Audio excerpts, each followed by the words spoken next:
Jérôme Sullivan, bonjour. Vous êtes consultant Solutions Europe pour SAP. Comment demain les organisations liquides vont-elles développer leur SIRH ou, si on le dit autrement, comment le SIRH va-t-il s'adapter à ces nouvelles organisations? Un des enjeux des 10 à 15 prochaines années, c'est effectivement être capable de s'adapter à des organisations qui vont être beaucoup moins structurées que celles qu'on a l'habitude de voir avec des liens hiérarchiques. On va avoir beaucoup de choses qui vont s'agréger autour de projets communs, donc qui peuvent être des projets sur plusieurs années ou des projets plus courts. Et le SIRH va devoir être beaucoup plus réactif. Il va devoir gérer également des populations qui n'étaient pas gérées jusqu'à présent dans ces systèmes, tout en respectant les conformités locales. Notamment en France, les personnels intérimaires, on n'a pas le droit de gérer leur carrière, sinon on est dans le co-emploi.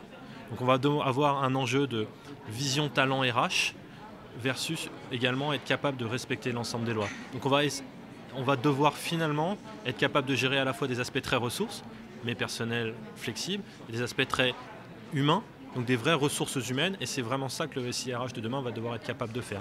Cette flexibilité dans la gestion des populations, tout en respectant un cadre légal contraint, qu'aujourd'hui on a essentiellement sur des parties paye, mais là on va passer également sur des parties de talent.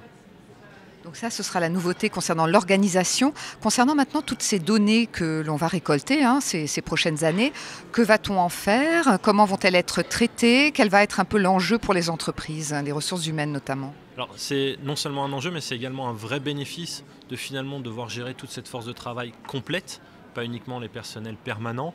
C'est qu'on va être capable d'utiliser l'ensemble de ces données, ce qu'ont fait ces personnes, comment elles ont été performantes, pour derrière en sortir un certain nombre de recommandations. Donc il y a des choses qui vont être évidentes, des recommandations sur des programmes de développement, des programmes de formation, donc optimiser la dépense de formation, mais également sur des choses qui vont être plus structurantes, qui vont être comment j'organise ma force de travail pour résoudre un objectif.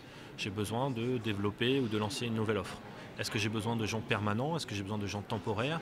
Et quel cadre je vais pouvoir proposer? Quelle progression de carrière je vais pouvoir proposer à ces gens-là pour garantir derrière une loyauté et pas avoir fait un investissement pour rien. Donc derrière, on va être capable de répondre à beaucoup de questions pour lesquelles aujourd'hui on a essentiellement des intuitions.